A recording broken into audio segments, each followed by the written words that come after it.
السلام علیکم ورحمۃ اللہ وبرکاتہ۔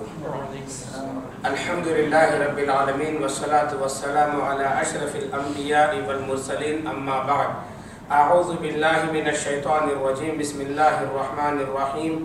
یا ایہا الذین آمنوا اذا نودی للصلاة من یوم الجمعہ فاسعوا الی ذکر اللہ وذروا البیع۔ محترم حضرات، خواتین اور پیارے بچوں، تمام تعریفوں کے لائق اللہ تعالیٰ ہے جو کائنات کا خالق و مالک ہے۔ عبادتیں اسی کے لیے بجا لائی جاتی ہیں۔ سچی بات اللہ کی بات قرآن حکیم ہے، اور سب سے بہتر راستہ محمد رسول اللہ صلی اللہ علیہ وسلم کا راستہ ہے۔ دین میں نئی چیز بدعت ہے، بدعت گمراہی ہے، اور گمراہی کا انجام دوزخ ہے۔ محترم حضرات، جیسا کہ معلوم ہے کہ آج کے درس میں ہم ایک ایسی گفتگو کریں گے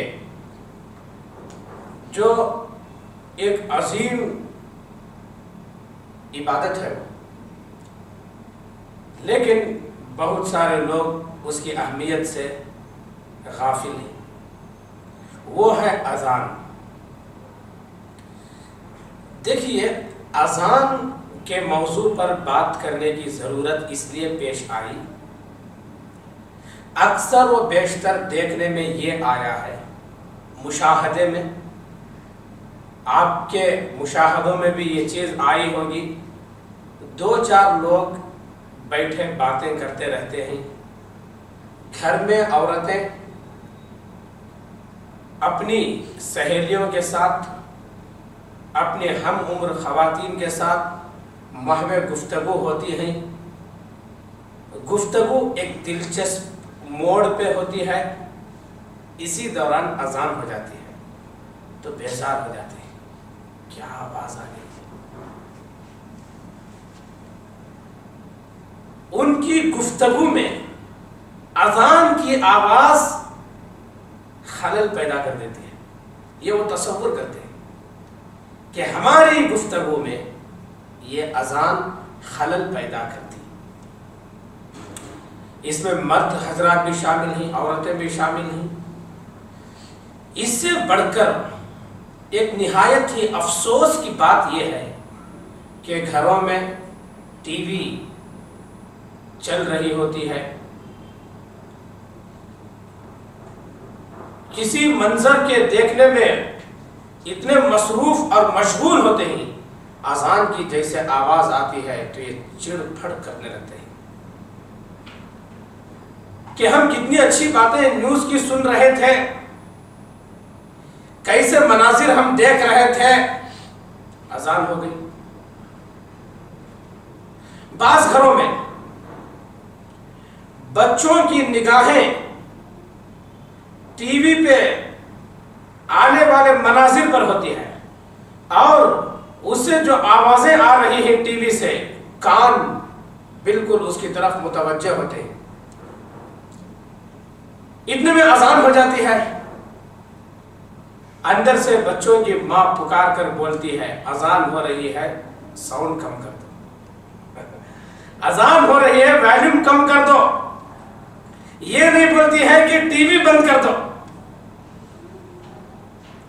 تو بہرحال یہ اذان سے لوگوں کی غفلت اس لیے ہے کہ اذان کی اہمیت ان کو نہیں معلوم ہے۔ اس لیے ہم چاہتے ہیں کہ آج کے درس میں اذان کی اہمیت پر 4 یا 5 احادیث ہم سنیں گے۔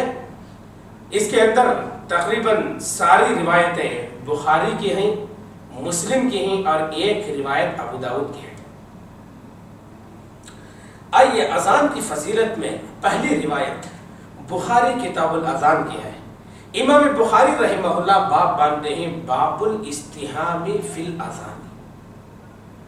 اذان دینے کے لیے قرآن اندازی کرنے پر یہ باب ہے، اور یہ حدیث کتاب الاذان کے اندر لائے ہیں۔ راوی مشہور راوی حدیث ابو ہریرہ رضی اللہ تعالیٰ عنہ، روایت اس طرح ہے، عن ابی ہریرہ رضی اللہ عنہ قال قال رسول اللہ صلی اللہ علیہ وسلم لو یعلم الناس ما فی النداء والصف الاول ثم لم يجدوا ان يستحموا عليه لاستحموا عليه ولو يعلموا ولو يعلمون ما في التهجير لاستبقوا إليه ولو يعلمون ما في العتمة والصبح لأتوهما ولو حبوا. رواه البخاری فی کتاب الاذان باب الاستحباب فی الاذان.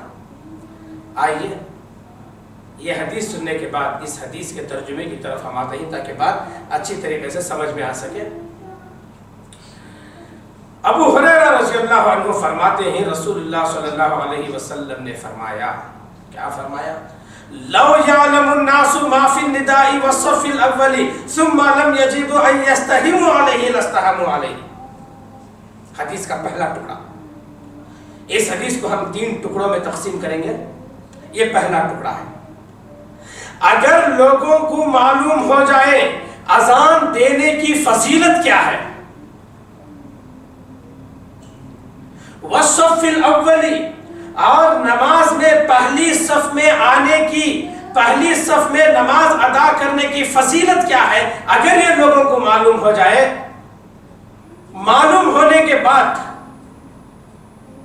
سوائے قرآن اندازی کے اور کوئی چارہ نہ رہے تو وہ قرآن اندازی کے لیے بھی تیار ہو جائیں گے. مسئلے کو پھر سے سمجھیں. معنی کیا ہے اس کا؟ کہ اگر لوگوں کو معلوم ہو جائے اذان دینے کی فضیلت کیا ہے، فضیلت اگر معلوم ہو جائے تو اگر قرآن اندازی کی بھی ضرورت پڑے تو قرآن اندازی کرنے کے لیے تیار ہو جائیں گے. اس کا معنی یہ ہوا کہ مسجد ایک ہوتی ہے اور اس مسجد کے اطراف مصلیوں کی تعداد کم سے کم 100 ہوتی ہے مثال کے طور پر. لیکن 100 آدمی آ کے اذان نہیں دے سکتے کہ اذان کی بڑی فضیلت ہے ہم 100 آدمی بھی آ کے اذان دے دیں گے، ایسے تو نہیں ہو سکتا. ایک آدمی اذان دے سکتا ہے تو اس کی فضیلت معلوم ہونے کے بعد اگر ہو جائے کسی کو صحیح معلوم اس کی فضیلت کیا ہے تو سارے لوگ آ کے اپنے نام پیش کریں گے، نہیں بھئی ہم اذان دیں گے، ہم اذان دیں گے، ہم اذان دیں گے. پھر کس کو اذان کا موقع ملے، چلو خورا ڈالیں گے، جس کا نام آئے وہ اذان دیں. نوبت یہاں تک آ سکتی ہے. اور والصف الاول، پہلی صف میں آنے کی فضیلت کیا ہے، اگر یہ لوگوں کو معلوم ہو جائے اور قرآن اندازی کے علاوہ کوئی چارہ نہ رہے تو قرآن اندازی کے لیے تیار ہو جائیں گے. پہلی صف میں کتنے لوگ بیٹھتے ہیں؟ مسجد کی وسعت پر اس کا انحصار ہے، دار و مدار ہے. کسی مسجد میں 10 آدمی، کسی میں 20، کسی میں 30، کسی میں 25، ہاں لیکن بہت زیادہ 50 آدمی مان لیجئے. لیکن محلے میں لوگ ہیں 100-200 تو کس کو پہلی صف میں جگہ ملے؟ فضیلت اتنی بڑی ہے تو لوگ آ کے لڑائی کرنے لگنے کا بھی موقع آ جائے تو قرآن اندازی کے لیے تیار ہو جائیں گے. چلو کس کا نام آتا وہ پہلی صف میں بیٹھے. یہ بچے کو خاموش کرا دیں. یہ پہلی صف میں آنے کی اور اذان کی فضیلت ہے.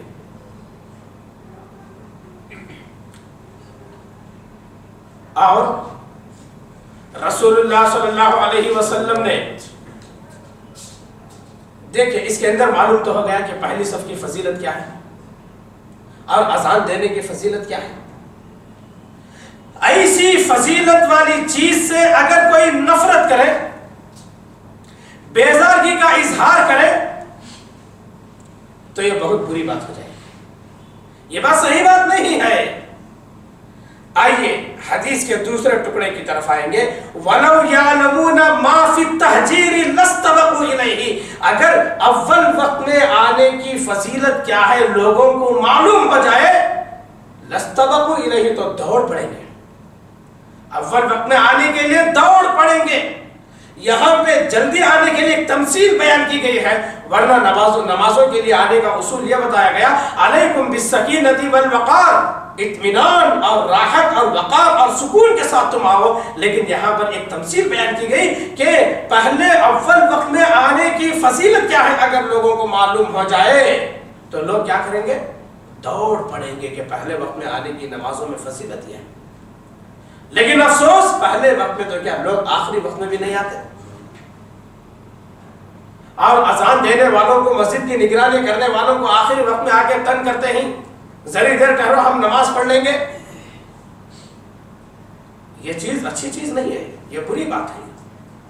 اول وقت میں آنے کی فضیلت بیان کی گئی ہے میں بتاؤں آپ کو اول وقت میں آنے کی فضیلت کے اندر فلسفہ کیا ہے؟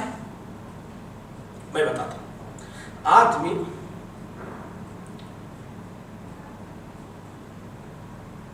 اذان کے فوراً بعد مسجد میں آ جائے، اس لیے کہ اذان اور اقامت کے لیے ایک وقفہ ہوتا ہے. مثال کے طور پر ہمارے ہاں 15 منٹ سے 20 منٹ تک کے وقفے ہر مسجد میں ہیں. ہر مسجد میں یہ اصول ہے، 15 سے 20 منٹ کا وقفہ ہوتا ہے.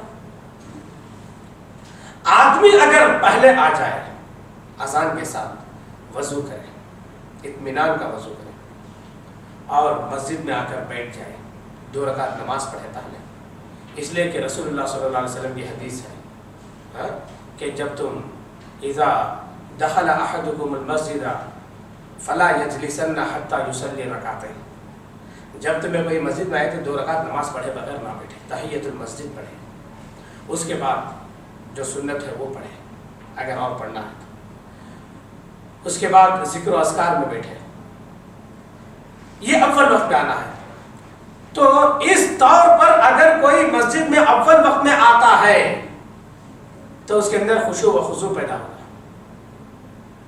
اس لیے کہ دنیاوی خیالات سے وہ مسجد کے اندر آیا ہے، تو نماز سے پہلے جب وہ ایک ماحول بنا لیتا ہے، عبادت کا ایک ماحول بن جاتا ہے، آیا اطمینان سے وضو کیا، سکون سے تحیۃ المسجد پڑھا، سنتیں پڑھا، ذکر و اذکار میں بیٹھا، دعائیں کیا، اور پھر اس کے بعد اقامت کے ساتھ کھڑے ہو کر نماز پڑھتا ہے، تو اس کے اندر جو ہے ایک ماحول پیدا ہو گیا ہے عبادت کا. اب اس کی نماز میں خشوع و خضوع بھی پیدا ہوگا. اس کے برعکس اس کا الٹا، ایک آدمی ایسے وقت میں آتا ہے، جھانک کے پہلے دیکھتا ہے کہ امام کی کیا پوزیشن ہے، اور وہ جلدی جلدی وضو کر کے دوڑتا ہوا آ کے نماز کے لیے کھڑ جاتا ہے، تو اس کی نماز میں خشوع و خضوع کیسے پیدا ہوگا؟ جو ساری دنیا کے خیالات اور بوجھ کو اپنے سر پہ لادا ہوا ہے اور وہ آ کے نماز میں شامل ہو گیا ہے. تو اس کی نماز میں خشوع و خضوع کیسے پیدا ہوگا؟ جبکہ اللہ تعالیٰ کے نزدیک کامیاب مومن کون ہے؟ الذین هم فی صلاتهم خاشعون، جو اپنی نمازوں میں خشوع اختیار کرتے ہیں. یہ ہے پہلے وقت میں آنے کی فضیلت کیا ہے.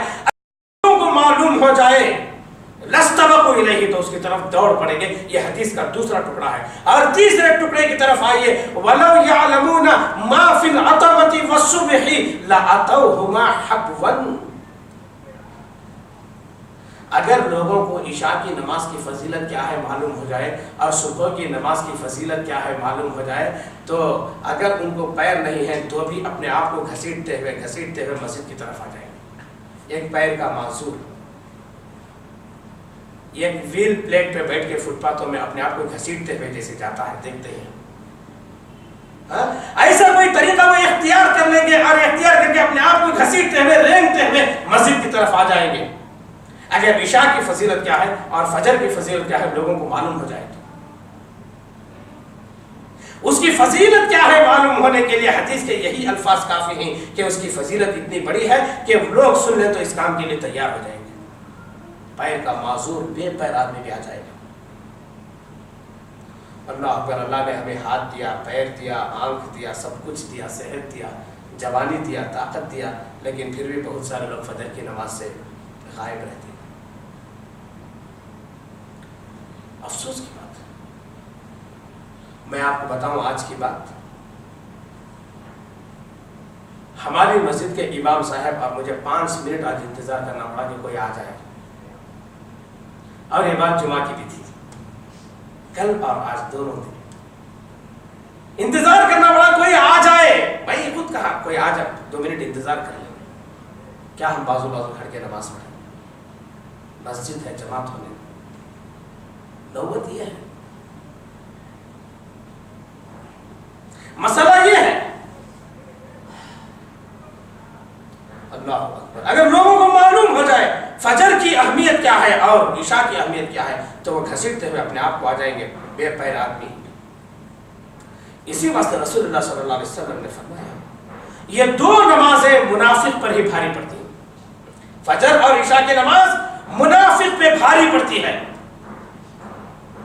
ایک سچا پکا مومن ہی ان کی محافظت کر سکتا ہے. ان نمازوں کی. اور اس لیے کہ عشاء کا وقت تھکان کا وقت ہوتا ہے اور فجر کا وقت آرام کا وقت ہوتا ہے. اسی وجہ سے یہ نمازیں منافقین میں بھاری ہیں.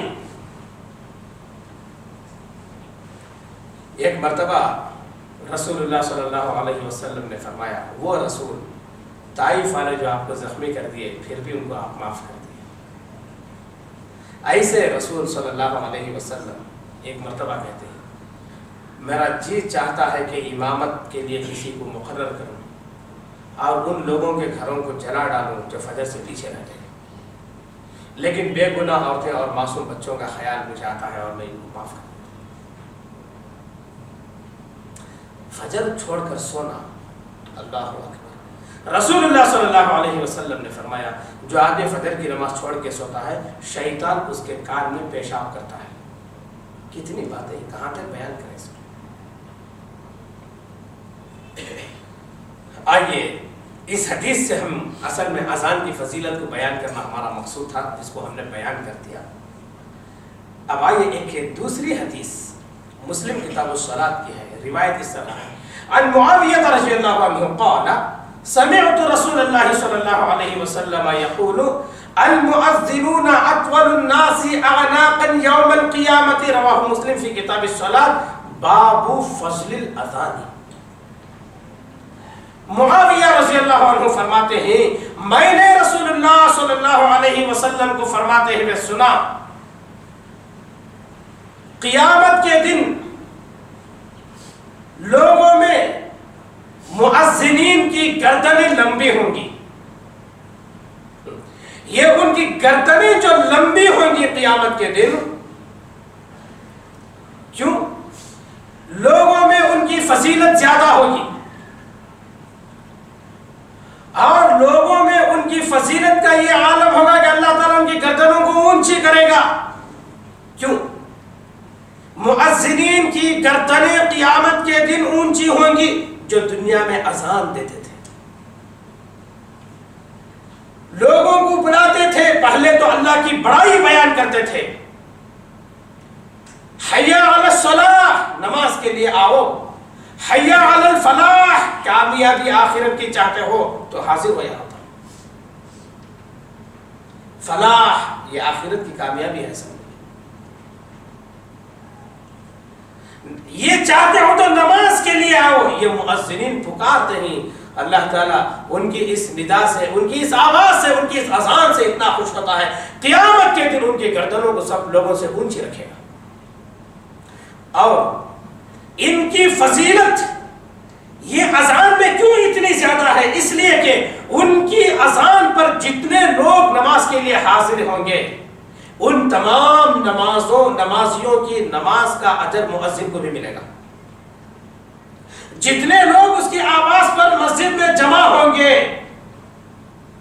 اتنی نمازوں کا ثواب اس مؤذن کو بھی ملے گا، اس لیے کہ اس کی پکار پر وہ سب آئے ہیں. اور اس کی دلیل کیا ہے کہ ان کا ثواب ان کو بھی ملے گا. الدال علی الخیر کفاعلہ، کہ خیر کی طرف بلانے والا کرنے والے کے برابر اس کو بھی اجر ملے گا. یہ خیر کی طرف مؤذن بلاتا ہے، حی علی الصلاۃ، حی علی الفلاح. لوگ اس کی پکار کو سن کر مسجد میں آتے ہیں تو یہ الدال علی الخیر ہوا، یہ خیر کی طرف بلانے والا ہوا تو اس کو اجر کفاعلہ، وہ نماز پڑھنے والوں کے برابر بھی اس کو اجر ملے گا. یہ حدیث ہے. اس واسطے اللہ تعالیٰ ایک عزت بخشے گا، ایک شرف بخشے گا قیامت کے دن ان کو. مؤذنین کا احترام کرنا چاہیے. بہت ساری مساجد میں مؤذنین کو نوکر سمجھتے ہیں، خادم سمجھتے ہیں. جتنے نمازی اتنی باتیں ان کے ساتھ ہوتی ہیں. ایسا نہیں ہونا چاہیے. مؤذن کا احترام کرنا چاہیے. اللہ کے پاس اس کا مقام اتنا بڑا ہے تو تم کیوں اس کا مقام کم کرتے ہو؟ اس کے مقام کو تم کیوں گھٹاتے ہو جس کا مقام اللہ کے پاس اونچا ہے؟ اس لیے کہ وہ غریب ہے، وہ فقیر ہے. اللہ کہتا ہے انتم الفقراء، تم سب فقیر ہو، وہ ایک نہیں. تم سارے کے سارے فقیر ہو. تو بہرحال یہ اذان ایک ایسی چیز ہے، مؤذن کو اللہ تعالیٰ عزت بخشے گا، اکرام بخشے گا قیامت کے دن. ایک اور روایت ہے، وہ روایت کو بھی سنے بخاری کتاب الاذان کی ہے، اور امام بخاری رحمہ اللہ باب کیا بنتے ہیں؟ باب رفع صوت بالنداء، کہ اذان میں آواز کو اونچی کرو، اونچی آواز سے اذان دو، یہ باب بنتے ہیں۔ روایت اس طرح ہے، سنیے روایت بڑی پیاری ہے۔ عن عبداللہ بن عبد الرحمن بن ابی صعصعۃ ان ابا سعید الخدری رضی اللہ تعالی عنہ قال له انی اراک تحب الغنم والبادیۃ فاذا كنت في غنمك او بادیتك فاذنت للصلاة فارفع صوتك بالنداء فانه لا يسمع مدى صوت المؤذن لا جن ولا انس ولا شيء الا شهد له يوم القيامة رواه البخاري في كتاب الاذان باب الاذان باب رفع الصوت في الاذان، یا باب رفع الصوت بالنداء، کہ رسول اللہ صلی اللہ علیہ وسلم کی طرف منسوب یہ بات ہے۔ عبداللہ بن عبد الرحمن بن ابی صعصع رضی اللہ تعالیٰ عنہ فرماتے ہیں کہ ان کو، یعنی عبداللہ بن عبد الرحمن بن صعصع رضی اللہ تعالیٰ عنہ کو ابو سعید خدری رضی اللہ تعالیٰ عنہ نے کہا، کیا کہا ان کو؟ انی اراک تحب الغنم والبادیۃ، لوگوں میں تم کو دیکھتا ہوں، یعنی لوگوں سے بولتے ہیں عبداللہ بن عبد الرحمن، میں تمہارے بارے میں یہ خیال رکھتا ہوں کہ تم کو بکریاں پسند ہیں اور جنگلات پسند ہیں، بکریاں اور جنگلات تم کو پسند ہیں۔ فَإِذَا كُنْتَ فِي غَنَمِكَ أَوْ بَادِيَتِكَ، کہ اگر کبھی تم اپنی بکریوں کے ساتھ ہو یا جنگلات میں ہو، تمہارے جنگلات میں ہو، فَأَذَّنْتَ لِلصَّلَاةِ، اور وہاں پر تم اذان نماز کے لیے اذان کہو، فَارْفَعْ صَوْتَكَ بِالنِّدَاءِ، تو اذان میں اپنی آواز کو اونچی کرو، فَارْفَعْ صَوْتَكَ بِالنِّدَاء، بالکل لاؤڈ سے، بالکل آواز کی بلندی کے ساتھ تم اذان دو، اس لیے کہ فَإِنَّهُ لَا يَسْمَعُ صوت المؤذن، اس لیے کہ مؤذن کی وہ اذان دینے والے کی آواز آخری حصے تک جب پہنچے گی، آخری لاسٹ پوائنٹ، آخری حصے تک جب پہنچے گی، تو جو جن سنیں گے اس کو، جو انسان سنیں گے، ولا شیء، اور شیء یہ نکرہ ہے، یہ عام ہے، یعنی کوئی بھی چیز سنیں گی، پرندے سنیں گے، ہوائیں سنیں گی، پتھر سنیں گے، درخت سنیں گے، جمادات، نباتات، اللہ کی اور مخلوقات، اور یہ جتنی چیزیں اس آواز کو آخری حصہ تک سنیں گی، الا شہد لہ یوم القیامۃ، وہ اذان دینے والے کے حق میں قیامت کے دن گواہی دیں گے کہ یہ بندہ تیرے بندوں کو نماز کے لیے بلانے والا تھا۔ ہاں، یہ اذان کی فضیلت ہے۔ جب اللہ تعالیٰ اتنی فضیلت رکھا ہے اس کی، تو آج بعض لوگ اذان سے بیزار ہوتے ہیں۔ مقام افسوس ہے، بعض مساجد کے مسلمان پڑوسی شکایت درج کرتے ہیں، مسجد کی طرف سے آنے والی اذان سے ہمیں خلل ہوتا ہے۔ یہ بڑے افسوس کی بات معلوم ہوتی ہے۔ پھر سے کہتا ہوں، بعض مساجد کے پڑوس میں رہنے والے مسلمان اپنا کمپلینٹ درج کیے ہیں، اپنی شکایت درج کیے ہیں، ہمیں سے تکلیف ہوتی ہے۔ استغفر اللہ، اللہ معاف کرے، اللہ لوگوں کو صحیح سمجھ عطا فرمائے، یہ سارے لوگ اس کے حق میں گواہی دیں گے۔ بخاری کتاب الاذان کی ایک روایت ہے،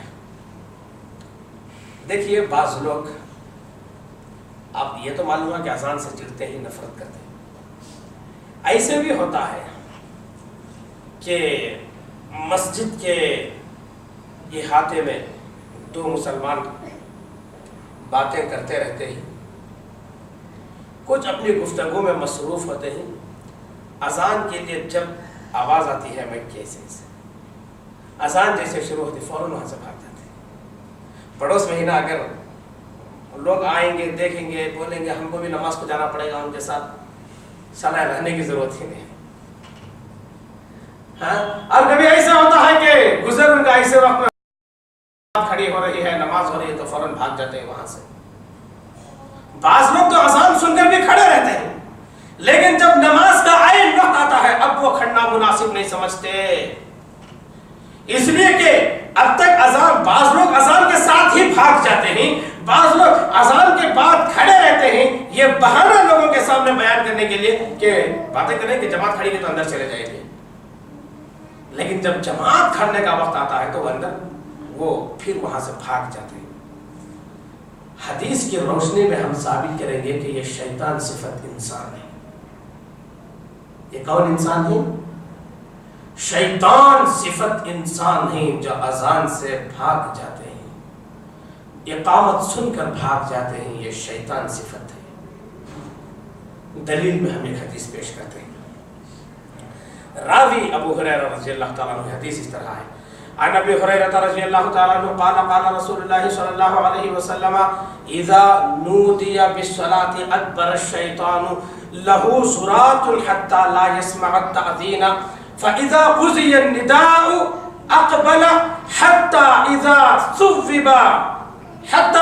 ثوب للصلاة ادبر حتى اذا قضی التثویب ادبر اقبل حتى يحقر بين المرء ونفسه اذكر كذا واذكر كذا لما لم يذكر من قبل حتى يصل الرجل حتى ما يدري كم صلى. رواه البخاري في كتاب الأذان باب فصل التأذين. تو روایت کا معنی سنیں. ابو ہریرہ رضی اللہ تعالیٰ عنہ فرماتے ہیں رسول اللہ صلی اللہ علیہ وسلم نے فرمایا جب اذان دی جاتی ہے تو شیطان بھاگ جاتا ہے، جیسے لوگ بھاگ جاتے ہیں. اذا نودی بالصلاة ادبر الشیطان، جب اذان دی جاتی ہے نماز کے لیے تو شیطان بھاگ جاتا ہے. لہو صراط حتی لا یسمع التأذین، بھاگتے وقت میں ہوا کو خارج کرتا ہوا یعنی بدہوشی کے عالم میں بھاگ جاتا ہے تاکہ وہ اذان نہ سن سکے. جب اذان ہو جاتی ہے تو پھر وہ آ جاتا ہے. حتی اذا ثوب للصلاة ادبر، پھر جب اقامت ہوتی ہے تو پھر بھاگ جاتا ہے. جیسے لوگ نماز کھڑی ہو رہی اقامت ہو رہی بھاگ جاتے ہیں، ایسے شیطان بھی بھاگ جاتا ہے. حتی اذا قضی التثویب اقبل، یہاں تک کہ جب اقامت ہو جاتی ہے تو پھر وہ آ جاتا ہے. حتی یحتر بین المرء ونفسہ، یہاں تک کہ آدمی اور اس کے دل کے اندر وسوسے پیدا کرتا ہے. کیسے وسوسے پیدا کرتا ہے؟ یقول، بولتا ہے اذکر کذا، وہ چیز کو یاد کرو. آدمی نماز میں وہ سب چیزیں یاد کرنے لگ جاتا ہے. وذکر کذا، اس چیز کو یاد کرو. لما لم یذکر من قبل، وہ تمام باتیں یاد کراتا ہے جو کبھی اس کو یاد ہی نہیں تھی. کبھی اس کو یاد ہی نہیں تھی، وہ تمام باتیں اس کو یاد کراتا ہے. حتی یضل الرجل، یہاں تک کہ آدمی بہک جاتا ہے. ما یدری کم صلی، اس کو نہیں معلوم کہ کتنی رکعت نماز پڑھا، 2 پڑھا کہ 3 پڑھا، 3 پڑھا کہ 4 پڑھا، 1 ہی پڑھا کہ 2 پڑھا، کتنی نماز پڑھا وہ خود بھول جاتا ہے، اس کو معلوم ہی نہیں ہے. یہ شیطان کا کام ہے. نمازوں میں خلل پیدا کرنا، اذان سے بھاگ جانا، اقامت سے بھاگ جانا، یہ سب شیطان کے کام ہے. اگر اذان سے کسی کو نفرت ہے، ٹی وی دیکھتے وقت میں ارے اذان ہو گئی کیا کام ہو گیا، باتوں میں مشغول ہے ارے اذان ہو رہی ہے کیا کام ہو گیا، یہ شیطان کا کام ہے. شیطان کی صفت بخاری کتاب الاذان باب فضل التعظیم کے اندر بیان. اور آگے آئیے مسلم کتاب الصلاۃ کی حدیث ہے، روایت اس طریقے سے ہے، اس کی فضیلت ہے. عن عبد الله بن عمرو بن العاص انه سمع رسول الله صلى الله عليه وسلم يقول اذا سمعتم النداء فقولوا مثل ما يقول ثم صلوا علي فانها من صلى علي صلاه صلى الله عليه بها عشرا. رواه مسلم في كتاب الصلاة. کہ عبداللہ بن عمرو بن العاص رضی اللہ تعالیٰ عنہ فرماتے ہیں کہ رسول اللہ صلی اللہ علیہ وسلم کو انہوں نے فرماتے ہوئے سنا اذا سمعتم النداء، جب تم اذان سنو، فقولوا مثل ما یقول، مؤذن جیسے بولتے ہیں ایسے تم بھی بولو. وہ اللہ اکبر بولتے ہیں، وہ رکنے کے بعد تم بھی اللہ اکبر اشہد ان لا الہ الا اللہ بولتے ہیں، تم بھی ویسے ہی بولو. اشہد ان محمد رسول اللہ بولتے ہیں، تم بھی ویسے ہی بولو. حی علی الصلاۃ بولتے ہیں، لا حول ولا قوۃ الا باللہ پڑھو. حی علی الفلاح بولتے ہیں، لا حول ولا قوۃ الا باللہ پڑھو. اللہ اکبر اللہ اکبر پڑھو، اللہ اکبر اللہ اکبر پڑھو. لا الہ الا اللہ پر لا الہ الا اللہ پڑھو. یہ یعنی فقولوا مثل ما یقول، جیسے مؤذن بولتے ہیں ایسے تم بھی بولو، یعنی اذان کا جواب دو، لیکن حی علی الصلاۃ حی علی الفلاح میں لا حول ولا قوۃ الا باللہ حدیث سے ثابت ہے. یہ کام ہو گیا. دوسرا کام یہاں پہ دیا جا رہا ہے ثم صلوا علی، پھر اس کے بعد مجھ پر درود بھیجو. فإنها من صلى علي صلاة، یقیناً بلا شبہ جو مجھ پہ ایک درود بھیجتا ہے صلی اللہ علیہ بہا عشرا، اللہ تعالیٰ اس کے پر 10 رحمتیں بھیجتا ہے. اللہ تعالیٰ اس پر 10 رحمتیں بھیجتا ہے. تو معلوم یہ ہوا اس سے کہ اذان کے احترام میں کیا کیا کرنا چاہیے؟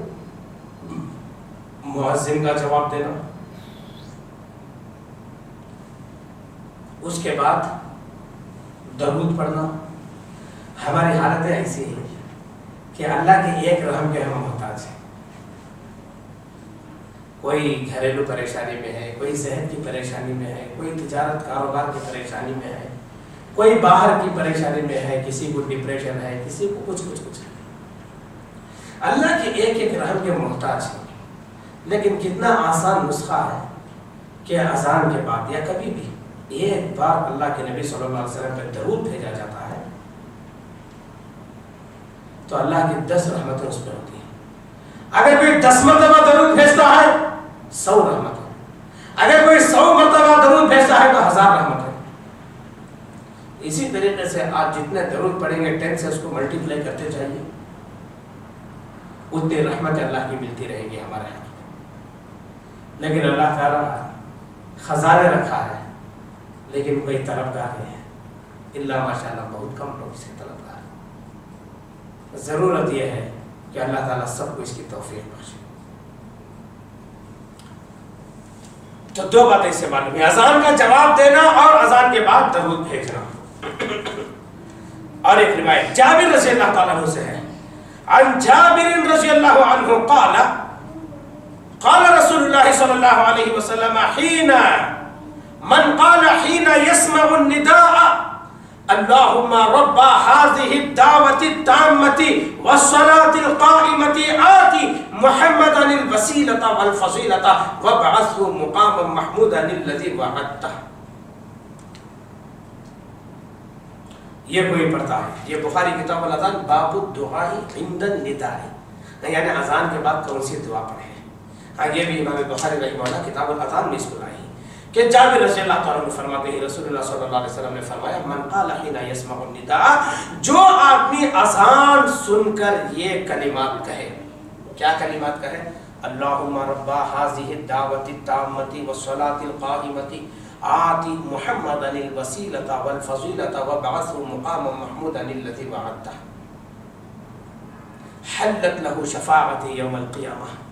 اس آدمی کے لیے میری شفاعت حلال ہو جائے گی قیامت کے دن.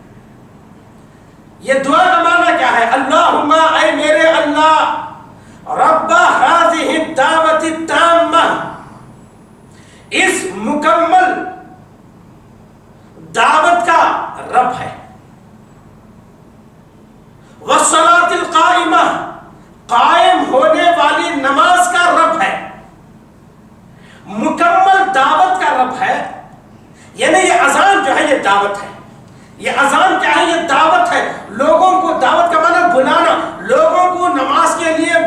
کی ایک پکار ہے، ایک دعوت ہے۔ یہ دعوت کو تامہ کیوں کہا گیا؟ یہ مکمل دعوت ہے۔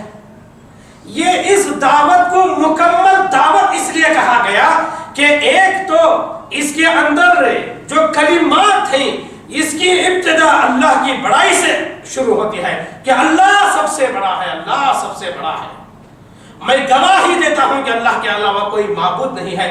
میں گواہی دیتا ہوں کہ محمد صلی اللہ علیہ وسلم اللہ کے بندے اور اس کے رسول ہیں۔ لوگوں نماز کی طرف آؤ، لوگوں کامیابی کی طرف آؤ، اللہ سے بڑا کوئی نہیں ہے، سب سے بڑا اللہ تعالی ہے اور اس کے علاوہ کوئی معبود بھی نہیں ہے۔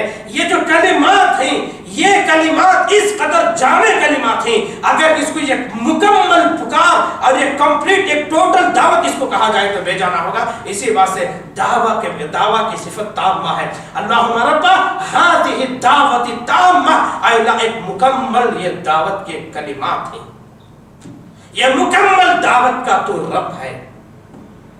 اور یہ مکمل دعوت کا ایک معنی یہ بھی ہے کہ یہ اس کے اندر جو کلمات ہیں قیامت تک اب اس کے اندر کم اور زیادتی کا امکان نہیں ہے، کمی اور زیادتی کا امکان نہیں ہے، تغیر اور تبدل کا امکان نہیں ہے۔ جیسے ہی ایز اٹ از قیامت تک یہ رہیں گے، ہو بہو ایسے ہی رہیں گے قیامت تک یہ کلمات۔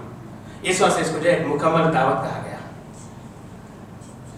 والصلاۃ القائمۃ، قائم ہونے والی نماز کا رب ہے تو، یعنی اس کا معنی یہ ہے یہ اذان کے بعد ہی وہ نماز قائم ہونے والی ہے۔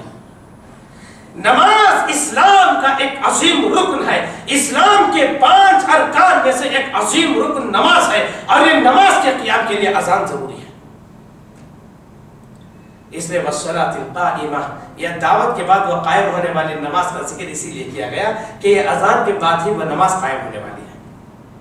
بات سمجھ میں آ گیا؟ اور یہ نماز کا والصلاۃ القائمہ کا ایک اور معنی، یہ نماز قیامت تک قائم رہنے والی ہے، یہ نماز قیامت تک قائم رہنے والی ہے۔ تو یہ محدثین کے نزدیک 2 معنی تھے اس کے، میں نے اس کو آپ کے سامنے بیان کیا۔ آتی محمد الوسیلۃ، اے اللہ محمد صلی اللہ علیہ وسلم کو تو وسیلے سے سرفراز فرما۔ وسیلہ کیا ہے؟ رسول اللہ صلی اللہ علیہ وسلم نے فرمایا الوسیلۃ منزلۃ فی الجنہ، وسیلہ جنت کی ایک منزل ہے، جنت کی ایک مقام ہے، اور اللہ تعالیٰ اس کو اپنے بندوں میں سے ایک ہی بندے کو دے گا، لعبد من عبادہ، اپنے بندوں میں سے ایک ہی بندے کو دے گا، وارجو ان اکون ہوا، اور مجھے اللہ سے امید ہے کہ وہ میں ہی ہوں گا، وہ مجھے ہی ملنے والی ہے۔ تو اس لیے اس دعا کے اندر یہ بتایا گیا آتی محمد الوسیلۃ، اے اللہ محمد صلی اللہ علیہ وسلم کو تو وسیلہ دے، ومحمودا للذی ومقام محمودا للذی وعدتہ، اور تو مقام محمود عطا فرما، مقام محمود عطا فرما جس کا تو ان سے وعدہ کیا ہے۔ مقام محمود یہ جنت کا ایک اونچا مقام ہے، یہ جنت کا ایک اونچا مقام ہے۔ یہ اے اللہ تو محمد صلی اللہ علیہ وسلم کو مقام محمود عطا فرما، یہ دعا کی جاتی ہے۔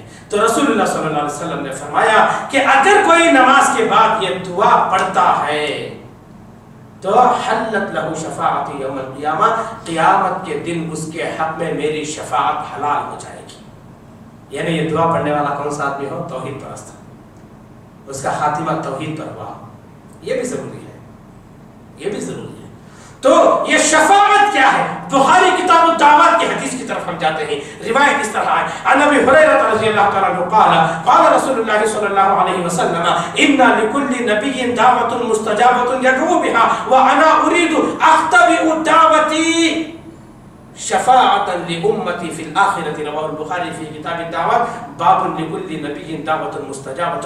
کہ رسول اللہ صلی اللہ علیہ وسلم نے فرمایا ہر نبی کے لیے ایک مستجاب دعا ہے، کرے وہ دعا قبول ہو جائے، ایک آپشن ہر نبی کے لیے۔ لیکن تمام انبیاء اس دعا کو اپنی زندگی میں مانگ کر اپنی ایک ایک ضرورت کو پوری کر لیا۔ وَأَنَا أُرِيدُ، اور میری یہ چاہت ہے، أَخْتَبِئُ دَعْوَتِي، میں اس کو چھپا کے رکھوں۔ اختبئ یعنی اختبا کسے کہتے ہیں؟ معلوم اختبا کسے کہتے ہیں؟ دیکھیں ایک کور ہے، ایک کور ہے، اس کے اندر ایک کاغذ ہے، اس کے اندر ایک کاغذ ہے، یہ کاغذ اس کے اندر جیسے چھپا کر یہ اختبا ہے، یہ بالکل چھپ گیا اندر. تو اس قدر چھپا کے رکھنے کو اختبا کہا جاتا ہے. یہ پوسٹ جب ہوتا ہے تو یہ ہم جس صاحب کو بھیج رہے ہیں یہ وہی صاحب یہ کھول سکتا ہے. درمیان میں جتنی منزلیں ہیں یہ کوئی اس کو کھول کے نہیں دیکھ سکتا. یہ اختبا ہے. انا اريد ان اختبئ دعوتی، میری چاہت یہ ہے کہ میں اس دعا کو چھپا کے رکھوں. شفاعت لامتی فی الاخرۃ، قیامت کے دن، آخرت کے دن میری امت کی شفاعت کی خاطر. ہاں قیامت کے دن امت کی شفاعت کا رسول اللہ صلی اللہ علیہ وسلم کی امت کی محتاج ہوں گے، تو اس لیے ان کے حق میں وہ شفاعت قبول ہوگی. تو رسول اللہ صلی اللہ علیہ وسلم نے فرمایا کہ اذان کے بعد اس دعا کا اہتمام کرو.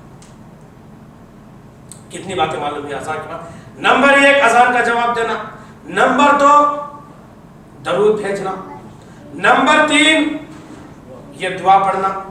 اب آئیے نمبر 4 اور نمبر 5 بھی اور 2 چیزیں باقی ہیں. روایت ان سعد بن ابی وقاص عن النبی صلی اللہ علیہ وسلم انه قال من قال حين يسمع المؤذن اشهد ان لا اله الا الله وحده لا شريك له وان محمدا عبده ورسوله رضيت بالله ربا وبمحمد رسولا وبالاسلام دينا غفر له ذنبه. رواه مسلم فی کتاب الصلاۃ. سعد بن ابی وقاص رضی اللہ تعالیٰ عنہ فرماتے ہیں کہ انہوں نے رسول اللہ صلی اللہ علیہ وسلم کو فرماتے ہوئے سنا کہ آپ صلی اللہ علیہ وسلم نے فرمایا جو کوئی آدمی اذان سنے اور اذان سننے کے بعد اس کو پڑھے. کسے پڑھے؟ اشہد ان لا الہ الا اللہ وحدہ لا شریک لہ وان محمدا عبدہ ورسولہ، یہ کلمہ پڑھے. پھر اس کے بعد وَرَضِيتُ بِاللَّهِ رَبًّا وَبِمُحَمَّدٍ رَسُولًا وَبِالْإِسْلَامِ دِينًا غُفِرَ لَهُ ذَنبُهُ. یہ رضیت باللہ ربًا وبمحمد رسولا وبالاسلام دینا پڑھے تو اللہ تعالیٰ اس کے صغیرہ تمام گناہوں کو معاف کر دے گا. اس کے صغیرہ تمام گناہوں کو معاف کر دے گا. تو اب آئیے ترتیب سے، نمبر 1 اذان کا جواب دینا، نمبر 2 درود بھیجنا، نمبر 3 اذان کے بعد کا جواب دینا، پھر اس کے بعد اشہد ان لا الہ الا اللہ وحدہ لا شریک لہ وان محمدا عبدہ ورسولہ. اس کے بعد رضیت باللہ ربا وبمحمد رسولا وبالاسلام دینا. یہ 5 چیزیں پڑھنے کی تاکید کی گئی. ایک ایک چیز کا ایک ایک فائدہ بتایا گیا. یہاں پر یہ 2 چیزوں کا فائدہ کیا ہے؟ اس کے غفر لہ ذنبہ، اس کے تمام صغیرہ گناہ معاف ہو جاتے ہیں. مسلم کتاب الصلاۃ کی حدیث ہے. اب آئیے، میں نے کہا کہ ایک روایت اس کے اندر ابو داؤد کی بھی ہے، یہ آخری روایت رہے گی انشاءاللہ ہمارے درس کی. ابو داؤد کی حدیث ہے، کتاب الصلاۃ کی حدیث ہے. روایت بڑی پیاری ہے اور روایت بہت چھوٹی ہے. راوی حضرت انس رضی اللہ تعالیٰ عنہ، ابو حمزہ رضی اللہ تعالیٰ عنہ. روایت اس طرح ہے ان انس رضی اللہ تعالیٰ عنہ قال قال رسول اللہ صلی اللہ علیہ وسلم الدعاء لا يرد بین الاذان والاقامۃ. رواہ ابو داؤد فی کتاب الصلاۃ. کہ رسول اللہ صلی اللہ علیہ وسلم نے فرمایا کہ اذان اور اقامت کے درمیان دعا رد نہیں ہوتی، دعا قبول ہوتی ہے. یہ اذان کی فضیلت ہے، یہ اذان کا مقام ہے. اذان ہو گئی اور اقامت کے لیے وقت باقی ہے. اذان ہو گئی، اقامت کے لیے وقت باقی ہے. ایسے وقت میں محتاج، ضرورت مند آئے مسجد میں وضو کرے، اذان کے ساتھ مسجد کھل جاتی ہے. اقامت کے لیے وقفہ ہے، اپنے ہاتھوں کو اللہ کے دربار میں اٹھائے، اللہ سے مانگے، اللہ دے گا. قرضدار ہوگا، مجبور ہوگا، پریشان ہوگا، دکان میں اداس بیٹھا رہا ہوگا، اذان کے وقت میں ہر طرف سے اس کے کان میں اذان کی آواز پڑ رہی ہوگی، لیکن اسے توفیق نہیں ہوتی کہ چلو میرا کام، یہ مجبوری، یہ میری پریشانی میں کم سے کم جا کے اذان اور اقامت کے درمیان کا فائدہ اٹھانا اللہ سے. یہ احساس نہیں ہے، یہ احساس نہیں ہے. شکوے اللہ پہ، شکایتیں اللہ سے، یہ ایسے نہیں ہونا چاہیے. یہ بری بات ہے. بازاروں کو چھوڑو، اذان ہو جاتی ہے تو اللہ کے ذکر کی طرف آؤ، اللہ سے مانگو. اذان اور اقامت کے درمیان اللہ دعاؤں کو قبول کرتا ہے. ایسے وقت کیوں ضائع کرتے ایسے وقت کو کیوں ضائع کرتے ہو؟ یہ اذان ایک ایسی چیز ہے، بچہ جب پیدا ہوتا ہے تو سب سے پہلے اس کے کان میں اذان کہی جاتی ہے۔ حسن و حسین رضی اللہ تعالیٰ عنہ کی پیدائش کے بعد رسول اللہ صلی اللہ علیہ وسلم نے ان کے سیدھے کان میں اذان دی تھی۔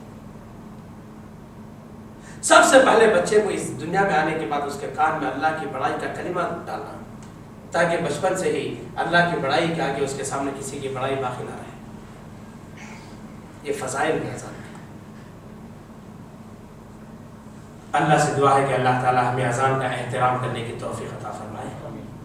اللہ تعالیٰ ہمیں اذان کے وقت میں خاموشی کا مظاہرہ کرتے ہوئے اذان کا جواب دینے، درود بھیجنے، اذان کی دعا پڑھنے، کلمہ توحید پڑھنے، اور اسی طریقے سے رضیت باللہ ربا وبمحمد رسولا وبالاسلام دینا جیسے کلمات کو پڑھنے، اور اذان اور اقامت کے درمیان جو قیمتی وقت ہے دعائیں کرنے کا، اللہ تعالیٰ اس سے ہمیں فائدہ اٹھانے کی توفیق عطا فرمائے۔ آمین۔ السلام علیکم ورحمۃ اللہ وبرکاتہ۔